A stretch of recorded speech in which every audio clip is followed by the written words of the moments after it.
Baik, ibu-ibu, saya akan mulai talk series pada siang hari ini. Apakah suara saya terdengar? Dengar, Mbak. Baik. Assalamualaikum warahmatullahi wabarakatuh. Waalaikumsalam warahmatullahi wabarakatuh. Waalaikumsalam warahmatullahi wabarakatuh.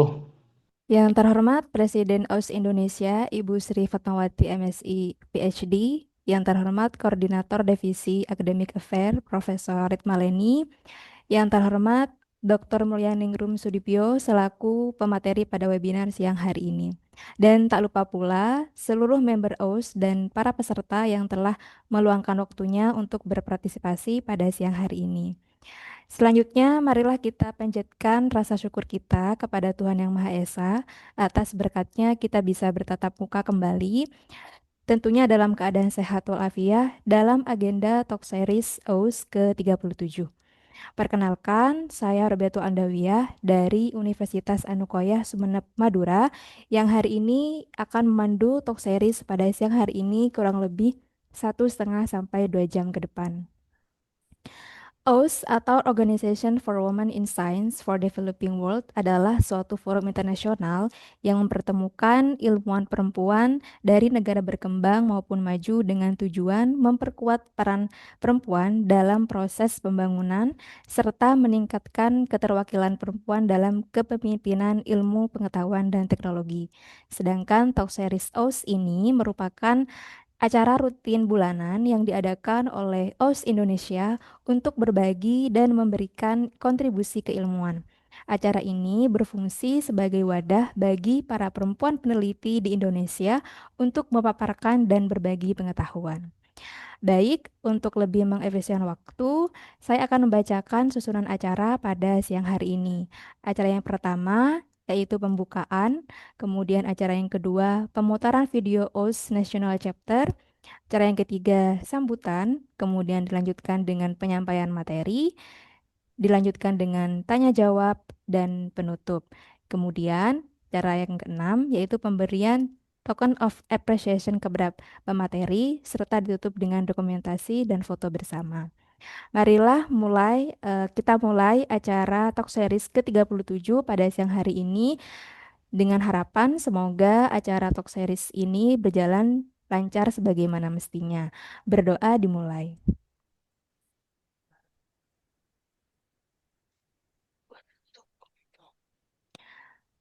Baik, terima kasih. Acara selanjutnya yaitu pemutaran video OS National Chapter. Kepada yang bertugas, kami persilahkan.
Oke, baik, terima kasih.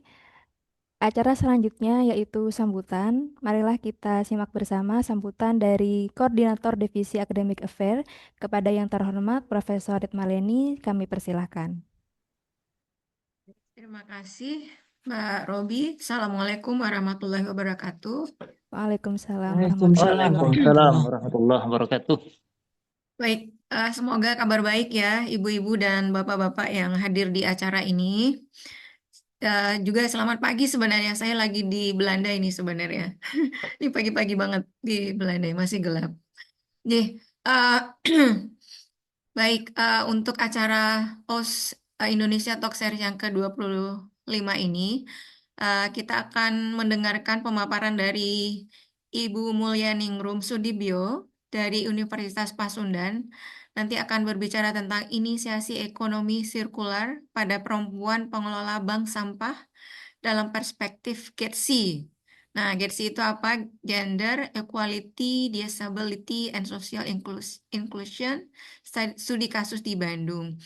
Nah, nanti Bapak dan Ibu, kita berharap ya, kita bisa lebih jelas lagi melihat perspektif GETSI ini. Jadi gender itu seperti apa sebenarnya gitu. Kemudian equality dan equity itu sama apa tidak gitu ya. Nanti mungkin kita bisa tahu dari penjelasan yang akan disampaikan oleh Bu Mulyaningrum. Dan kemudian ini juga terkait dengan apa ekonomi sirkular. Dan ini saya kira topik yang juga sedang banyak dibahas di dunia ekonomi sirkular ya.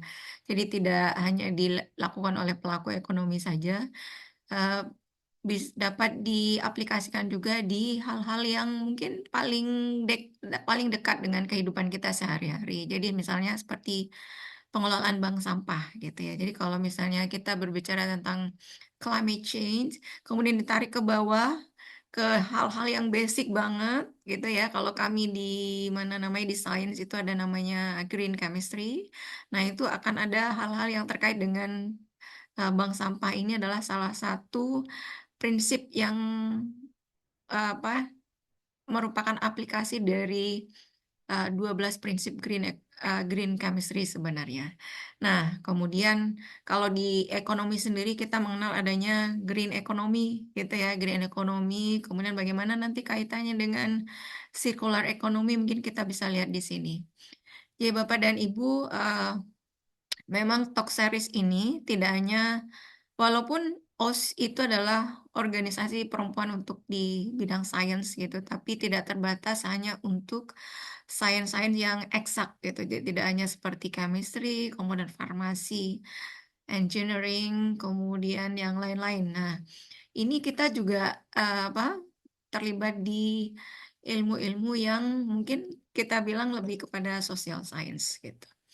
Jadi, untuk itu kami mengucapkan terima kasih kepada Bu Mulyaningrum Sudibyo yang sudah bersedia untuk membicara hari ini, menjadi pembicara hari ini. Terima kasih juga Mbak Robi sudah bersedia menjadi moderator. Dan keduanya adalah OS, karena ini acaranya OS, jadi pembicara dan moderator panitianya juga dari OS semua. Nah, kemudian kami mengucapkan terima kasih juga untuk panitia di belakang layar. Ada banyak ini, ada Bu Indah, ada Bu Nurina, dan yang lain-lain. Jadi untuk melaksanakan acara hari ini prosesnya tidak dari 1 hari atau 2 hari, kita proses beberapa lama, mungkin beberapa minggu gitu untuk mempersiapkan acara ini. Jadi untuk itu kami juga mengucapkan terima kasih kepada semua peserta yang hadir hari ini. Mudah-mudahan acara kali ini dapat memberi insight baru kepada kita semua. Dan nanti biasanya kami di OS itu mengadakan talk series ini adalah sebagai salah satu cara untuk kami berkontribusi kepada negara ini di bidang sains gitu. Dan kita berharap nanti akan ada kolaborasi-kolaborasi yang muncul yang dapat apa ya kita lakukan untuk sedikit membantu memecahkan masalah yang ada di bangsa ini. Saya kira itu untuk tidak berlama-lama. Silakan dilanjut Mbak Robi dan Bu Mulyaningrum, silakan. Dan kami ucapkan terima kasih. Assalamualaikum warahmatullahi wabarakatuh. Waalaikumsalam Waalaikumsalam. warahmatullahi wabarakatuh. Terima kasih Pak Fleni. Meskipun dari Belanda ya, Prof ya, tapi tetap membersamai kami di Indonesia. Iya, iya, Semoga sehat selalu, Prof Fleni. iya, sama-sama. Baik, tibalah kita ke acara inti yaitu penyampaian materi. Topik kita siang hari ini yaitu dengan tema Inisiasi Ekonomi Sirkular pada Perempuan Pengelola Bank Sampah dalam Perspektif GETSI, Gender Equality, Disability, and Social Inclusion dengan studi kasus yang sangat menarik dari Kota Bandung yang akan disampaikan oleh Ibu Dr. Mulyaningrum Sudipyo. Namun sebelumnya, saya akan membacakan terlebih dahulu CV dari Ibu Dr. Mulyaningrum. Kepada yang bertugas, kami persilahkan. Baik, nama lengkap beliau adalah Dr. Mulyaningrum Sudipyo. Beliau berafiliasi di Universitas Pasundan. Untuk latar belakang pendidikannya, beliau menempuh S1-nya di program Bachelor of Management di Jenderal Sudirman University Indonesia. Kemudian melanjutkan di program Master of Humaniora in Gender Studies di University of Indonesia. Kemudian melanjutkan di Doctorate in Environmental Economics di Bogor Agriculture University Indonesia. Kemudian untuk beberapa research bidangnya beliau adalah di Gender Studies and Economic Development, kemudian Marketing Management, Human Research Management, and Environmental Management.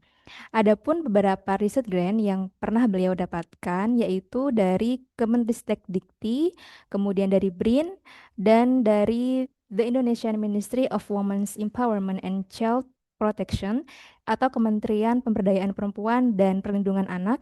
Kemudian juga dari mohon maaf ya Ibu Mulyaningrum, mungkin saya bacanya nanti keliru. Ini mungkin dari Jerman ya Ibu ya. Gesellschaft für Technische Zusammenarbeit, mungkin seperti itu. Mohon maaf Prof Leni, saya mungkin juga keliru. Kemudian juga ada The Malaysian Ministry of Higher Studies, PLAN International USA, dan The Women-Led Institute USA. Luar biasa sekali Ibu Mulyaningrum. Baik, topik ini sangat relevan sekali dengan kondisi lingkungan dan sosial saat ini. Jadi ekonomi sirkular ini bukan hanya tentang pengelolaan sampah, namun juga tentang pemberdayaan perempuan. Baik itu dari akses yang setara, kemudian inklusi yang sosial, terutama bagi kelompok rentan seperti halnya perempuan. Jadi pendekatan strategis ini sangat penting untuk kita bahas bersama.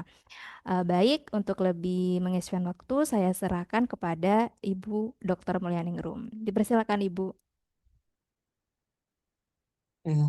Baik, terima kasih Mbak Robiatul Adawiyah selaku moderator ya. Jadi izinkan saya untuk share screen di sini.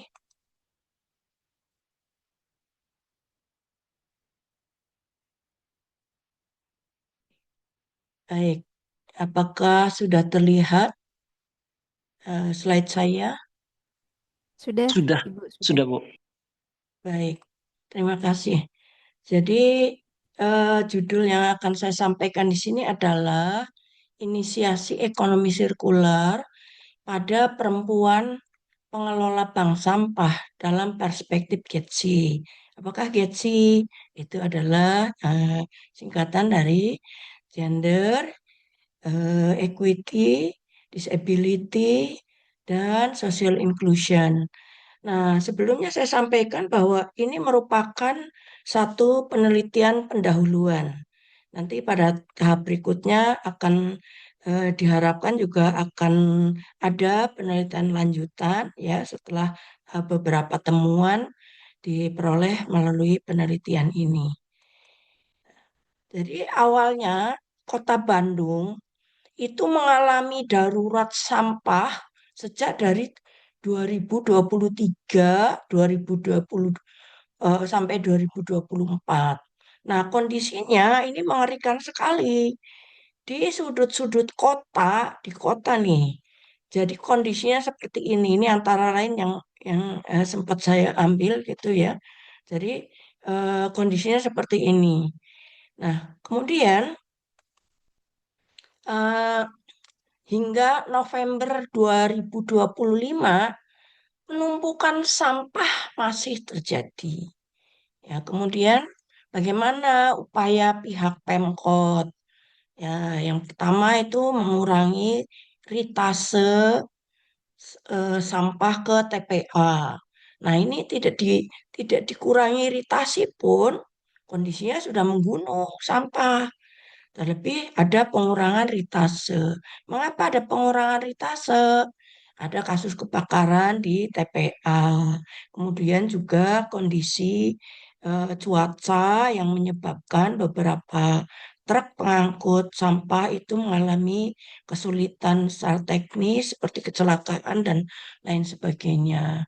Tahap berikutnya itu Pemkot mengupayakan adanya akselerasi pengurangan sampah di sumber. Siapakah sumber sampah? Yaitu sampah domestik di rumah tangga. Ya, diharapkan dipilah. Ada istilahnya kalau di Bandung itu Kang Pisman, ya. Kang Pisman itu pemilahan sampah, ya itu dari bahasa Sunda yang intinya eh, apa pengurangan sumber sampah dari sumber, misalnya dipilah mana yang organik, anorganik dan seterusnya. Jadi, endingnya diharapkan adalah perubahan perilaku masyarakat. Hanya kita tahu bersama untuk merubah satu perilaku masyarakat itu tidak mudah. Artinya membutuhkan tahapan-tahapan, ada intervensi lain, dan seterusnya. Selanjutnya, nah, jadi di sini perlu inovasi dari masyarakat untuk mengatasi masalah sampah. Jadi inovasi masing-masing kelompok masyarakat itu bagaimana caranya. Misalnya, tetapi yang kita ketahui bahwa secara konvensional pengelolaan sampah itu dipandang hanya sebagai masalah teknis atau sanitasi belaka. Padahal sebetulnya ia berrelevansi dengan dimensi kehidupan yang lain.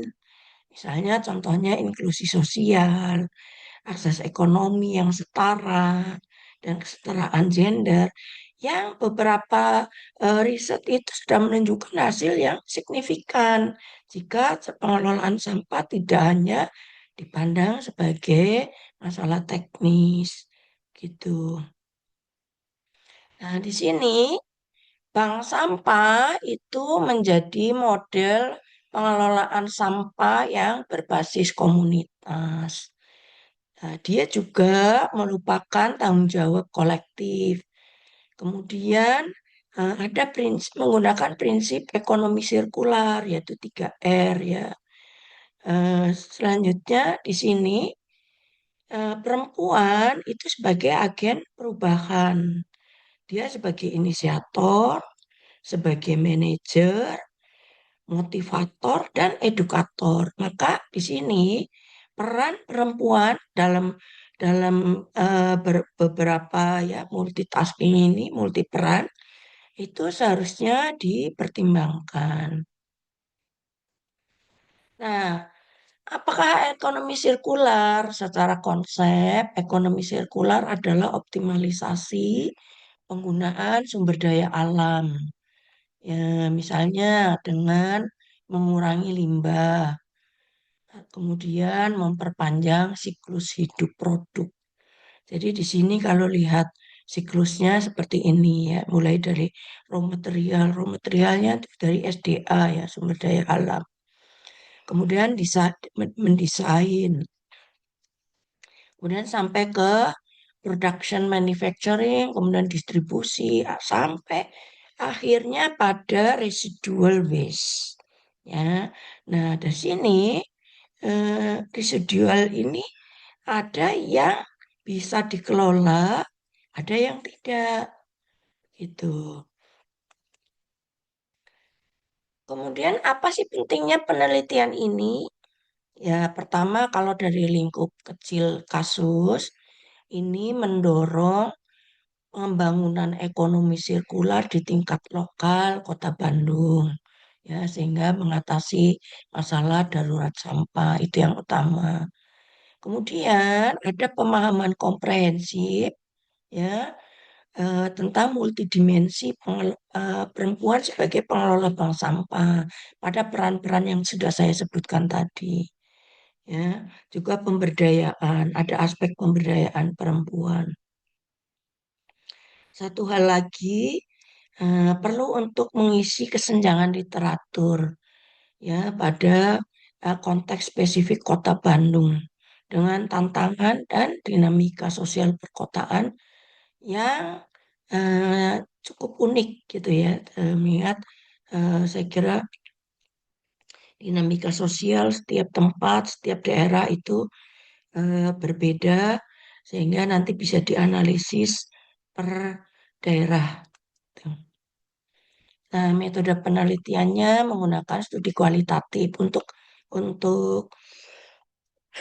maaf, saya agak masih batuk itu.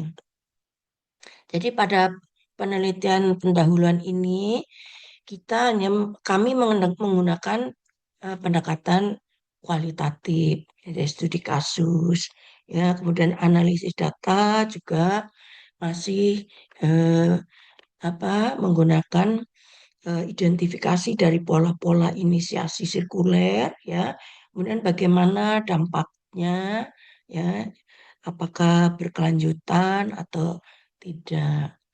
Nah, sebetulnya analisis Getsi itu bertumpu pada 4 tingkatan, ya, mulai dari manfaat, akses, kontrol, partisipasi dari semua program, ya, semua program yang harus responsif Getsi. Kita tahu bahwa untuk penelitian hibah dikti itu juga sudah memasukkan ini program Getsi, ya, program Getsi agar masuk dalam berbagai, ya, riset yang relevan. Demikian. Jadi analisisnya ada 4 tingkatan. Mari kita lihat satu persatu. Dari analisis manfaat, ya, kita melihat dulu identifikasi stakeholder. Siapa yang terlibat dalam bank sampah? Siapa saja. Kemudian berapa sih proporsi perempuan dan laki-laki di setiap peran? Misalnya, perempuan ternyata dominan sebagai pengelola atau penabung, ya, di dalam bank sampah. Nah, laki-laki itu dominan sebagai kolektor atau pembeli dalam jumlah besar. Ini nanti ada temuannya nih, ya, dari laki-laki sebagai kolektor atau pembeli. Kemudian analisis peran dan beban kerja gender. Kita melihat ada peran produktif, yaitu kegiatan yang menghasilkan pendapatan, mulai dari memilah, mengolah, sampai menjualnya. Nah, peran reproduktif seperti apa? Yaitu kegiatan domestik. Ya, kegiatan domestik perempuan lah biasanya secara sosial itu peran reproduktif, yaitu di sini contohnya memasak, mengurus anak, dan seterusnya. Walaupun ini yang seringkali disalahartikan bahwa peran reproduktif itu kegiatan domestik, ya, yang sifatnya perawatan, yang sebetulnya bukan hanya milik perempuan, tapi laki-laki juga harusnya terlibat dalam, ya, kalau misalnya istrinya bekerja, suaminya pas sedang tidak bekerja, kan dia harus memasak, dia harus mengurus anak. Nah, kita akan melihat seperti itu dalam analisis peran dan beban kerja gender. Kemudian peran komunitas, misalnya di kegiatan sosial, adanya rapat RT, RW, pelatihan, dan seterusnya. Nah, ada pertanyaan kunci. Bagaimana inisiasi ekonomi sirkular ini mempengaruhi beban kerja rangkap perempuan? Ini permasalahannya, gitu. Apakah ada pembagian tugas yang lebih adil? Ya, tadi ada pertanyaan dari Prof. Leni, misalnya equality sama equity itu bedanya apa? Saya sampaikan secara sepintas, kalau equality itu kesetaraan, tapi kalau equity itu lebih cenderung pada keadilan. Begitu, nanti bisa eh, dalam diskusi lebih lanjut. Nah, kemudian analisis partisipasi dan pengambilan keputusan. Kita lihat dari tingkat partisipasi. Seberapa sering perempuan dan kelompok rentan hadir dalam rapat pengambilan keputusan. Itu juga bagian dari analisis Getsi. Kemudian, apakah suara mereka didengar dan dipertimbangkan dalam penetapan harga, jenis produk daur ulang, atau penggunaan keuntungan. Kemudian kepemimpinan dan struktur organisasi. Kita melihat misalnya siapa yang memegang posisi kunci, apakah sebagai ketua atau bendahara di bank sampah. Kemudian berikutnya, apakah ada kebijakan atau norma informal yang menghalangi ya perempuan untuk menjadi pemimpin formal, ya meskipun mereka adalah motor penggerak. Kita tidak perlu memungkiri bahwa ada kelompok sosial tertentu yang berpendapat bahwa perempuan sebaiknya tidak perlu menjadi pemimpin formal. Demikian. Jadi ini pun nanti akan menjadi bagian dari analisis dalam GETSI. Nah, untuk analisis akses, misalnya akses ke sumber daya, siapa yang memiliki akses ke pelatihan dan teknologi baru? Ya, misalnya mesin pencacah, pelatihan kewirausahaan, dan seterusnya. Kemudian siapa yang memiliki akses ke modal atau kredit untuk mengembangkan usaha daur ulang. Misalnya dia sudah memiliki unit usaha. Kemudian mengapa ini menjadi menjadi penting dalam analisis Getsi? Juga ditemukan bahwa sejumlah lembaga keuangan formal maupun informal itu masih menganggap bahwa yang memiliki akses ke modal itu biasanya laki-laki. Jadi misalnya kalau yang perempuan itu harus melampirkan persetujuan dari laki-laki. Tapi kalau laki-laki tidak perlu mencantumkan hal yang sama seperti itu. Jadi ini pun menjadi pertanyaan. Dan siapa yang secara legal memiliki aset atas pengelolaan bank sampah, misalnya lahan, mesin, dan seterusnya. Kemudian kita lihat kontrol atas manfaat. Apakah perempuan pengelola bank sampah memiliki kendali penuh atas pendapatan yang mereka hasilkan? Ya, dan dijumpai pula pada beberapa kasus, ya, beberapa personal di di kelompok kami bahwa eh, uang penghasilan dari pengelola bank sampah itu menjadi dikuasai oleh suaminya. Untuk apa? Ya kadang ada kasus ya misalnya untuk masyarakat yang pendapatan rendah malah untuk beli rokok. Sementara kalau dikelola oleh perempuan itu bisa untuk kepentingan keluarga. Ini masih dijumpai kasus-kasus yang seperti ini pada beberapa strata masyarakat tertentu.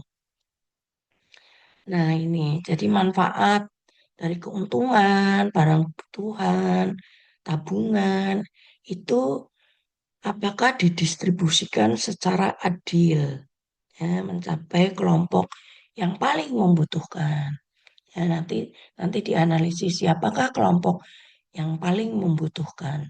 Ya, di sini tadi di awal disebutkan ada kelompok rentan itu perempuan, kemudian lansia, disabilitas, dan eh, remaja perempuan, remaja putri.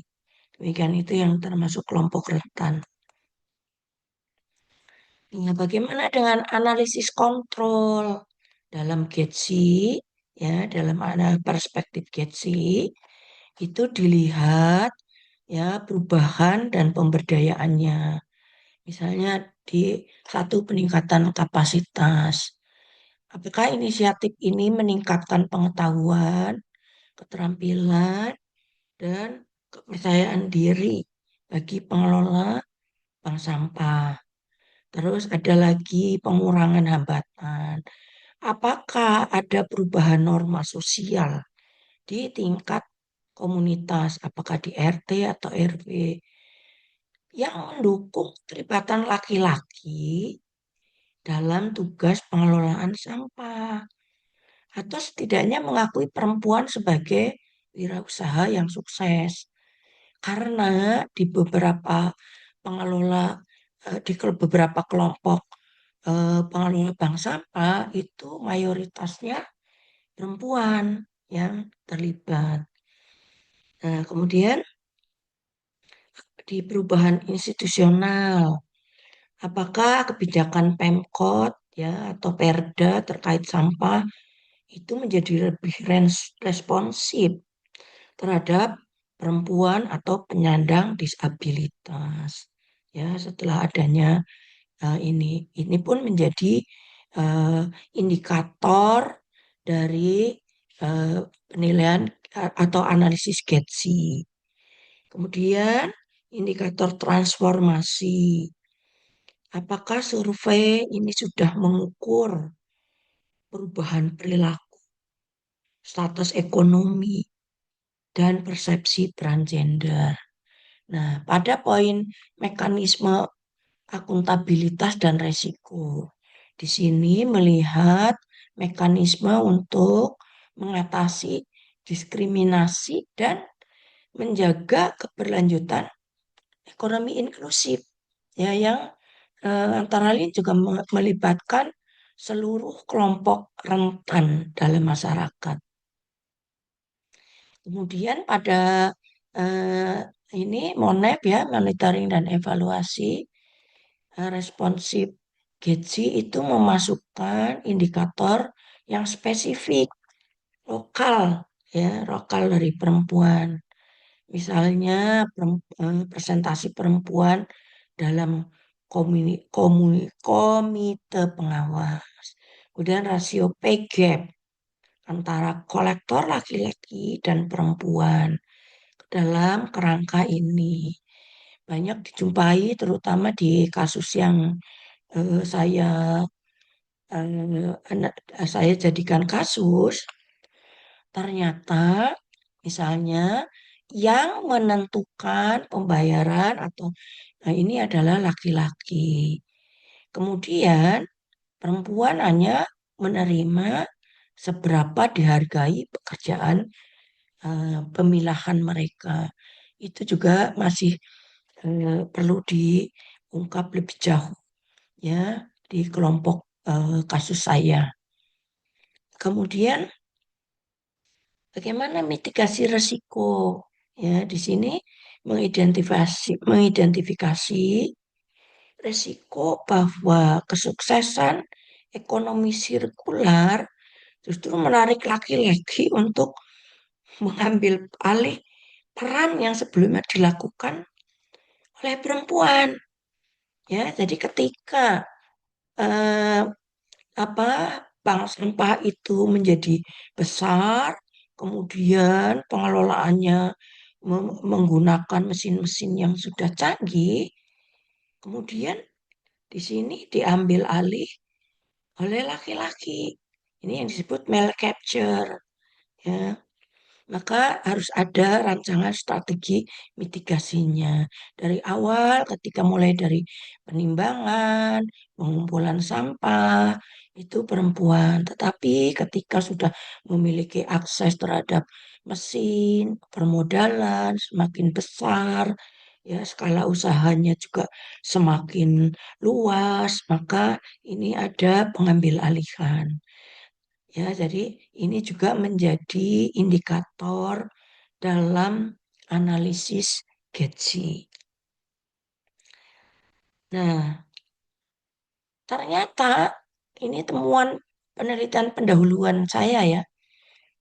Ini perempuan itu berkontribusi secara signifikan ya untuk di wilayah Kota Bandung itu 20 sampai 30% dari wilayah binaannya. Di di eh, kata apa maksudnya di kasus saya itu anggotanya lebih dari sekitar 50 kakak, lima- 50 nasabah gitu. Kemudian peran mereka itu melampaui manajemen logistik ya. Jadi mereka itu berfungsi sebagai inovator sosial. Ini yang perempuan ini melalui edukasi. Edukasi ini bisa dilakukan di program-program misalnya kelompok PKK, sistem insentif ya. Jadi bisa misalnya untuk nasabah yang mencapai jumlah tertentu, maka dia mendapat insentif misalnya apa pulsa, misalnya seperti itu. Kemudian integrasi produk daur ulang ke pasar lokal. Ini sudah ada seperti itu.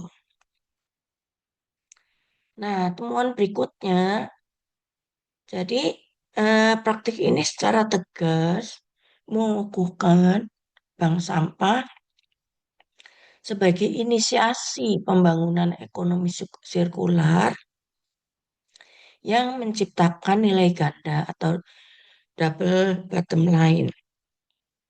Yang pertama nilai lingkungan, jelas pengurangan polusi, limbah, dan seterusnya. Ada nilai ekonominya, itu berupa tabungan, ada pinjaman, dan peningkatan pendapatan rumah tangga nasabah maupun pengelola. Nah, di sini ada temuan kunci yang menunjukkan bahwa jejaring sosial dan sosial capital yang dimiliki perempuan itu menjadi faktor penentu utama dalam keberlanjutan operasional bank sampah dan memungkinkan mobilisasi bank sampah dan dukungan pemerintah daerah. Jadi misalnya ada komunitas pengelola bank sampah, ya itu juga menjadi jejaring sosial yang sangat menjadi penentu bagi keberlanjutan ini. Nah, tetapi sayangnya ya ada permasalahan yang masih muncul. Jadi kebijakan pemerintah kota itu harusnya merekognisi dan mendukung peran strategis perempuan dalam inisiasi ekonomi sirkular. Apa bukti bahwa Pemkot ini kurang merekognisi? Misalnya pelatihan untuk operasi mesin atau pelatihan apa yang sifatnya teknis itu diberikannya kepada laki-laki ya yang ada di kelurahan.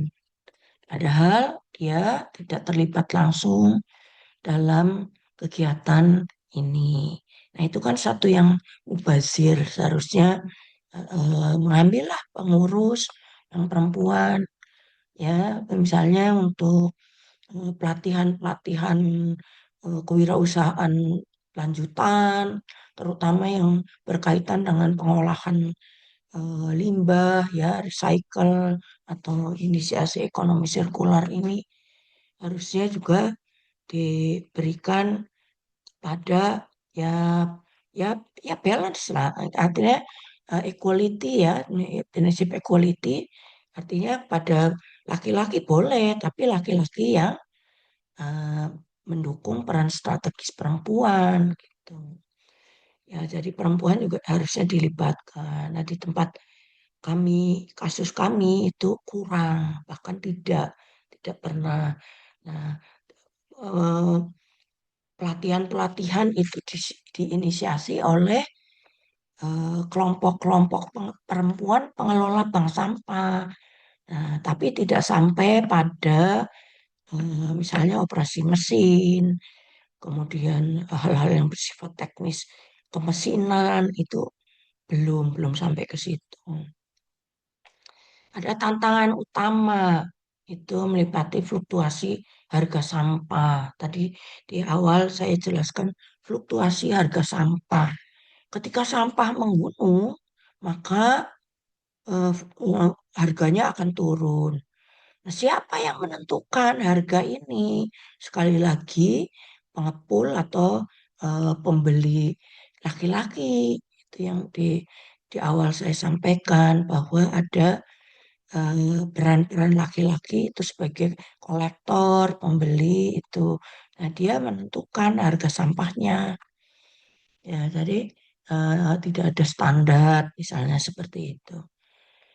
Kemudian ada kekurangan dukungan infrastruktur pada skala yang lebih besar. Apakah itu infrastruktur skala yang lebih besar?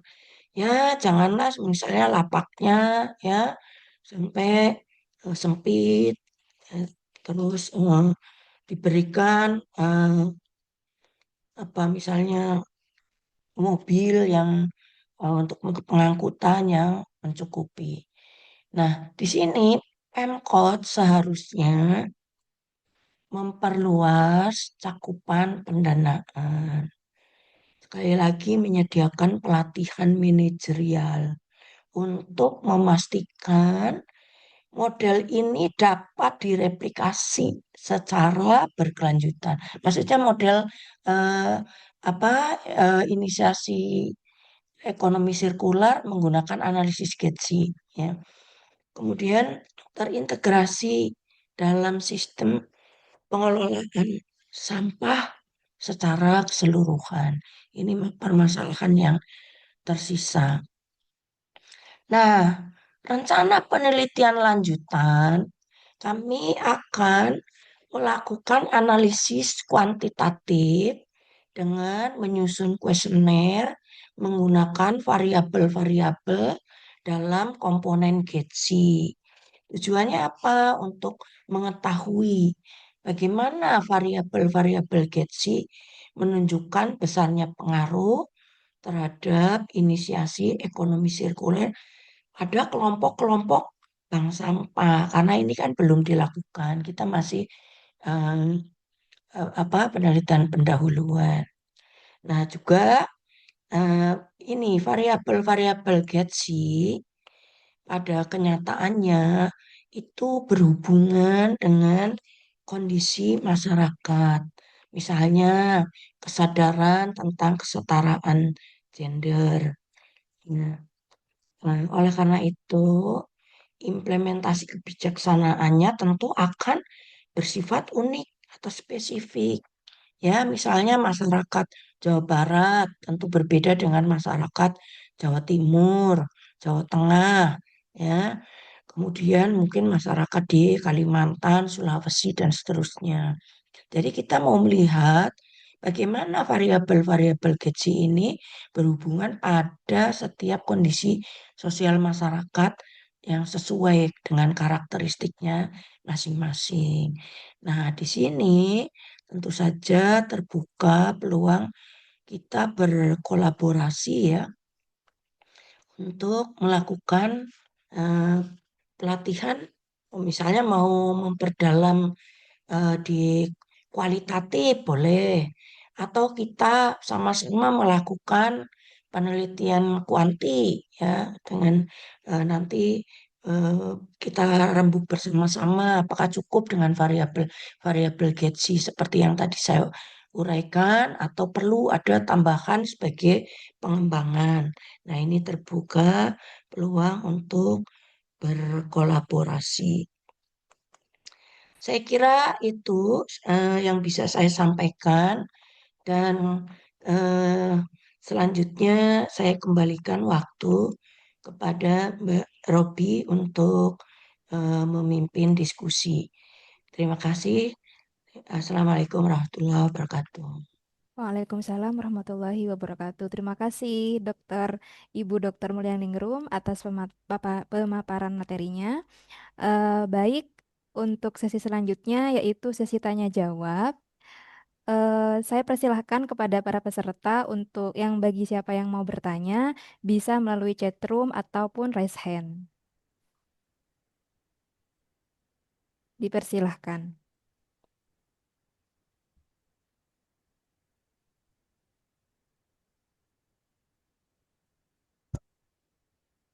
Materi presentasi nanti saya akan share di grup saja ya, Mbak Robi. Baik, baik Ibu, baik. Ini Nanti akan kami share. pertanyaan dari Ibu Rita Andini. Terima kasih. Baik, silakan Bapak Ibu mungkin ada yang mau didiskusikan terkait ekonomi sirkular yang di sini berhubungan dengan perempuan bagi pengelola bank sampah yang studi kasusnya di Bandung ya, Ibu ya. Ini Bandung secara keseluruhan ya, Ibu ya? Atau di beberapa Kota wilayah Bandung. tertentu? Oh, di Kota Kota Bandung. Bandung. Iya. Kalau boleh tahu penelitiannya sudah berjalan berapa bulan, Ibu? Baru baru selesai, baru selesai. Oh, iya iya. Iya, jadi ini first time lah untuk memaparkan hasilnya, tapi penelitian lanjutan itu yang sedang kami rancang. Apakah kami perlu melakukan di berbagai wilayah Indonesia? Nanti kita akan majukan di Hibah Dikti dan tadi dibuka peluang untuk berkolaborasi dan apa untuk sama-sama maju kita eh, memajukan ini ya proposal ini untuk ke hibah dikti atau hibah yang lain lah. Demikian. Baik, Ibu. Dipersilahkan bagi Bapak Ibu yang ingin bertanya.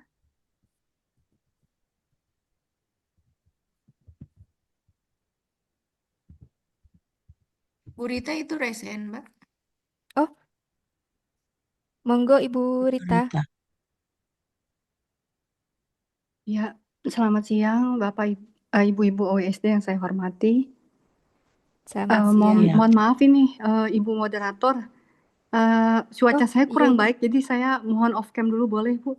Iya, ada boleh, apa Ibu? boleh Nah, silakan. Monggo. terima kasih untuk Ibu Dr. Mulyaningrum untuk presentasinya. Eh, saya tertarik pertama tadi mendengarkan Bu, eh, pertanyaan saya pertama tadi Bu, ada beban ganda berarti Bu ya untuk ibu-ibu yang pengelola bank sampah. Memang satu sisi mendapatkan penghasilan ya Bu ya, penghasilan tambahan. Nah itu bagaimana Bu ya mensiasati beban ganda yang dihadapi oleh ibu-ibu yang terlibat dalam kegiatan eh, Ibu Narsum. Kedua Ibu, kalau boleh tadi tentang poin kolaborasi Bu. Mungkin kalau boleh bisa menggandeng Bu, kebenaran saya selain anggota WSD juga berposisi di Muhammadiyah di Banda Aceh Bu. Jadi mungkin memang dari dulu Bu, harapan saya udah nulis proposal berkali-kali Bu. Bagaimana gitu pengelolaan bank sampah, khususnya buat ibu-ibu untuk penambahan penghasilan, tetapi sampai saat ini belum terrealisasi. Mungkin dengan adanya kegiatan Ibu Narsum bisa memotivasi kami Bu di luar Jawa. Terima kasih. Baik, terima kasih Ibu Rita. Bisa langsung dijawab Ibu Mulyaningrum. Baik. Dipersilahkan. Jadi eh, komentar tentang beban ganda ya, bagaimana mensiasatinya.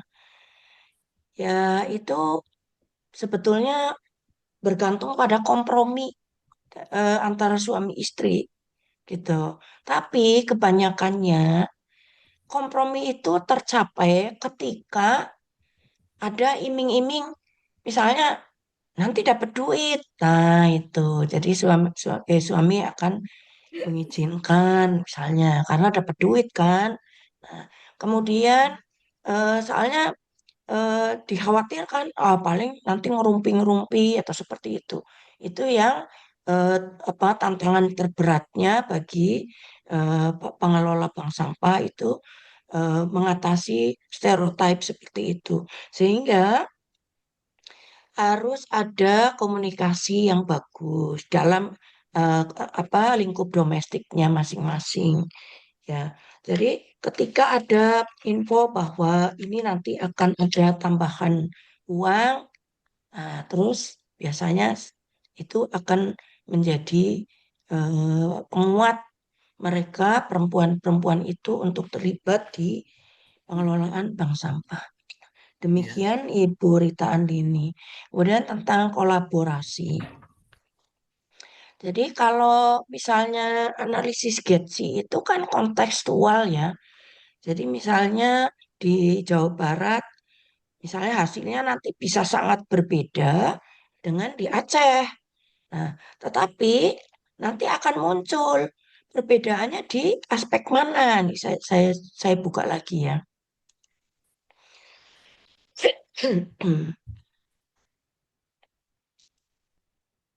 Jadi misalnya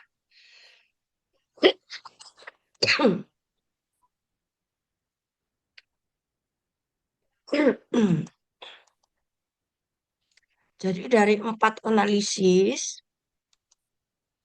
itu mana yang paling menonjol di Aceh? Tentu berbeda dengan di Jawa Barat dan seterusnya. Sehingga untuk apa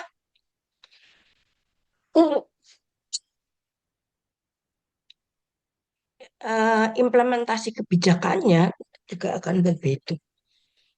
Jadi kepada apa Ibu Rita Andini welcome kalau ingin berkolaborasi nanti bisa dilibatkan ya untuk proposalnya. Demikian. Baik, terima kasih Ibu. Apakah cukup membantu Ibu Rita? Nah Baik, ini terima ada kasih. pertanyaan di. Terima kasih Baik, Ibu Mulyaningrum G. dan Bu Moderator. Baik, untuk selanjutnya pertanyaan dari kolom chat. Yang pertama dari Bapak Ratno Budianto. Pertanyaannya Ibu, trik dan trip apa sih yang perlu dilakukan lebih spesifik yang sekiranya masyarakat sadar akan sampah? Soalnya di Madura sering membuang sampah di sungai, khususnya Pampers balita sampai diberi tulisan dilarang membuang sampah. Tapi mungkin masyarakat masih tetap membuang sampah di sungai tersebut. Begitu Ibu. Oh, ini kasusnya di Madura Ibu. Ya, baik. eh Ya, itu kembali lagi bahwa itu kan kesadaran apa kesadaran tentang lingkungan, masalah lingkungan. Ya, triknya tentu eh, mengoptimalkan peran perempuan sebagai edukator. Ya, perempuan sebagai edukator sebagai bukan hanya inisiasi tapi juga mengedukasi masyarakat bahwa misalnya eh, limbah Pampers itu kan memang tidak diterima di bank sampah ya karena apa? Karena pengelolaan eh, alat atau mesinnya kami tidak punya. Jadi itu apa mungkin dari sedikit ya dari sedikit itu mengedukasi. Jadi mengoptimalkan peran edukasi. Nah, jadi kalau misalnya itu tidak dilakukan ya kita akan keteteran, Pak.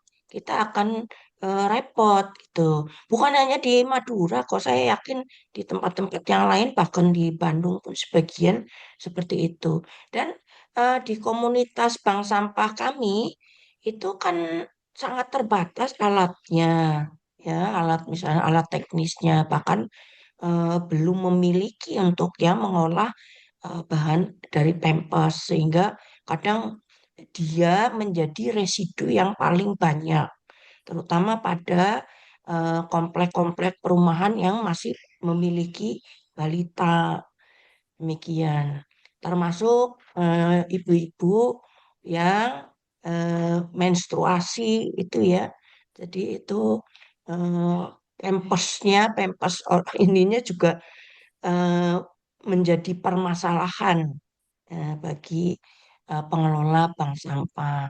Sementara untuk Kang Pisman itu yang di Jawa Barat itu yang pemilahan, untuk yang Pampers dan eh, apa eh, apa tuh alat pembalut perempuan itu tidak diterima sebagai bahan yang bisa ditukar dengan uang atau apa sehingga dia menjadi residu bahkan kadang-kadang kita bingung juga masyarakatnya nggak nyalain masyarakat sih kenapa jadi permasalahan itu ya yang jelas-jelas masyarakat misalnya kita tinggal di kompleks ya kemudian harus buang kemana pempes sementara itu kebutuhan yang sangat pokok nah ini juga bagian dari analisis Getsi Pak tentang peran eh, apa melibatkan peran yang rentan itu jadi kelompok rentan. Jadi balita dan remaja putri atau ibu-ibu yang masih produktif itu termasuk kelompok rentan yang harus di eh, difasilitasi limbahnya gitu. Jadi itu pun nanti dalam terima kasih ini Pak Bapak Pak siapa tadi Pak Ratno ya. Ratno, iya. Terima kasih. Ini nanti jadi masukan yang penting bagi penyusunan eh, kuesioner kami, gitu. Jadi misalnya sampah-sampah yang tidak diterima di bank sampah, terus harus bagaimana itu solusinya. Jadi itu juga masih menjadi pemikiran. Demikian,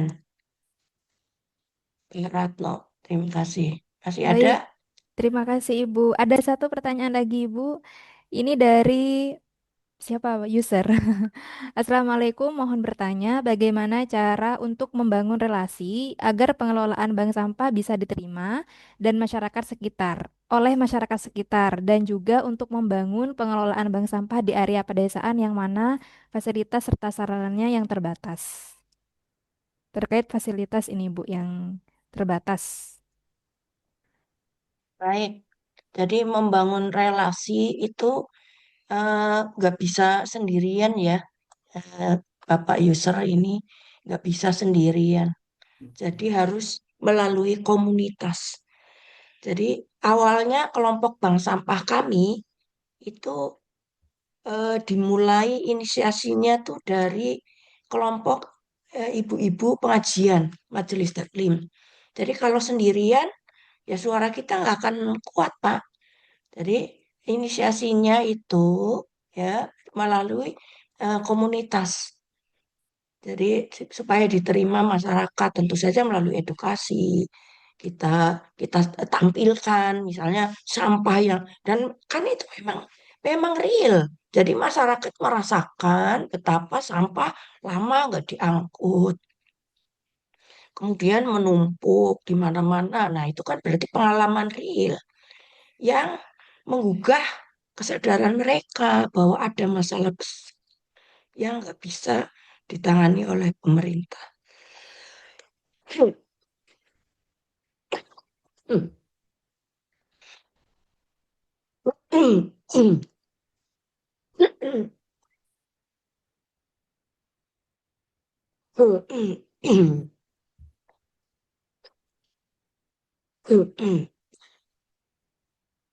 Kalau di pedesaan, Mbak, itu malah lebih baik itu pengelolaan sampahnya bisa melalui apa pembuatan kompos ya lalu agotisasi dan seterusnya itu justru malah lebih memiliki nilai jual secara langsung bagi pengelola bank sampah. Jadi tidak harus seperti di kota, karena sampah organiknya di pedesaan lebih banyak daripada anorganik. Nah, untuk sampah organik bisa langsung diproduksi menjadi misalnya magotisasi atau pupuk, kompos dan seterusnya. Jadi lebih beruntung teman-teman di pedesaan karena bisa mengolahnya secara langsung. Sementara yang di perkotaan, bank sampah itu hanya menjual misalnya plastik, tapi tidak mampu mengolahnya, tidak mampu apa. Kalau untuk sampah organik pun kita ada keterbatasan lahan, gitu. Sehingga eh, lebih sulit solusinya bagi yang tinggal di perkotaan. Begitu jawaban saya, Pak Yusar. Baik, terima kasih Ibu. Mungkin pertanyaannya dicukupkan sampai di sini saja ya Ibu. Baik, Baik, untuk sesi talk series ke-37 ini, saya akan terlebih dahulu membacakan kesimpulan dari hasil penyampaian dari Ibu Mulyaningrum. Bahwa inisiasi ekonomi sirkular ini melalui bank sampah di Bandung bisa mampu dan memperkuat peran perempuan ya sekaligus menjadi ruang penerapan dari prinsip JETSI tadi. Meskipun dari beberapa aspek masih terdapat hal yang harus dimaksimalkan lagi seperti halnya rekognisi dari Pemkot untuk mengadakan pelatihan-pelatihan secara teknis kepada perempuan ataupun juga memperluas cakupan pendanaan dan perlu adanya komunikasi lebih lanjut antara berbagai pihak. Kemudian juga tadi Ibu Mulyaningrum juga membuka sebesar-besarnya kepada Bapak Ibu yang mungkin ingin berkolaborasi terkait inisiasi ekonomi sirkular ini, begitu ya, dari mulai analisis kuantitatif, kemudian menguji beberapa variabel yang mungkin nanti akan berhubungan dengan komponen-komponen GRC tersebut. Baik, mungkin itu saja dari penyampaian talk series di sesi kali ini. Untuk sesi selanjutnya, eh, yaitu penyampaian pemberian token of appreciation kepada pemateri kita pada siang hari ini.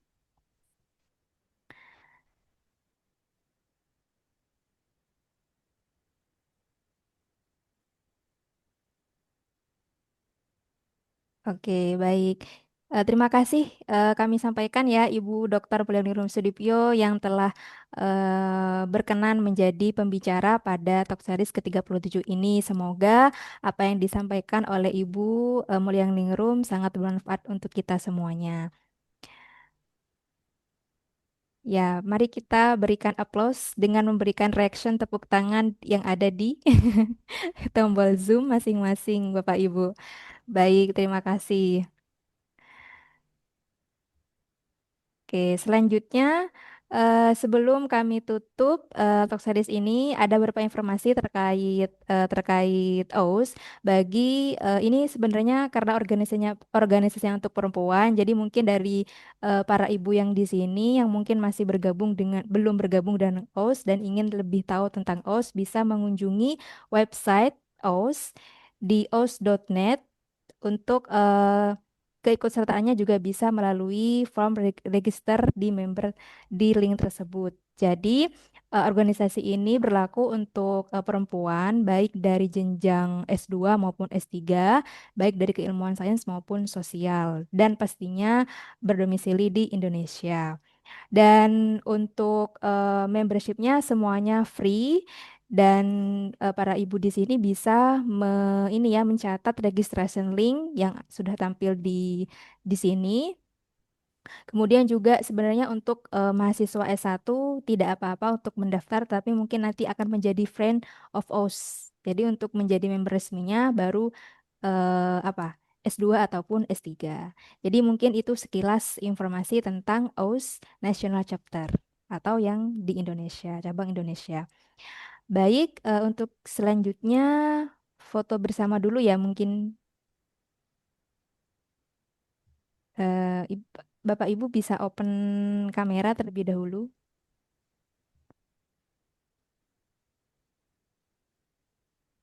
Ibu Nurina yang akan memandu ya, Ibu. Oke, baik. Baik. Mohon izin untuk memandu sesi dokumentasi. Mohon untuk Bapak Ibu peserta bisa di-on-kan ya kameranya, dinyalakan kameranya. Di sini karena ada satu slide, jadi saya hanya screenshot satu kali ya. Baik, jika sudah siap semua, saya hitung 1, 2, 3, senyum. Oke, baik. Sebentar, satu kali lagi nggih.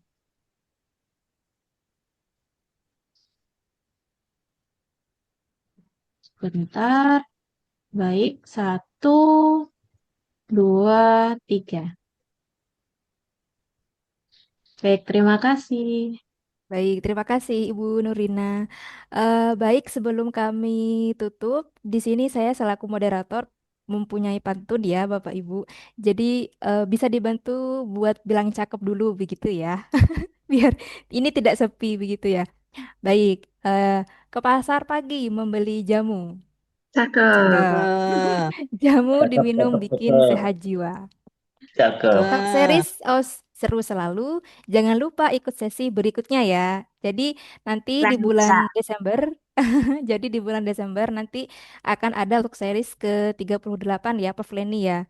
Semoga saja terlaksana karena nanti akan selanjutnya memasuki periode baru yaitu 2026 dan mengawali dari tanggal 25 November besok ya yang merupakan Hari Guru Nasional. Saya sendiri mewakili OS mengucapkan selamat Guru Nasional terhadap semua Bapak Ibu yang hadir di sini. Gitu. Semoga kita selalu menjadi pendidik yang bermanfaat bagi nusa dan bangsa. Akhirul kalam, dari saya sendiri mohon maaf apabila dari tadi dari awal sampai akhir terdapat kesalahan maupun dari perkataan atau sikap. Dan sekali lagi terima kasih kepada Ibu Mulyaningrum yang telah menjadi pemateri pada siang hari ini, kepada para peserta, kepada para penanya yang telah sudi meluangkan waktunya juga pada siang hari ini. Mungkin ada aktivitas mengajar, kemudian juga ada aktivitas yang lainnya, mungkin begitu ya Bapak Ibu. Sekali lagi kami mengucapkan terima kasih dan semoga bisa ikut lagi di acara talk series selanjutnya.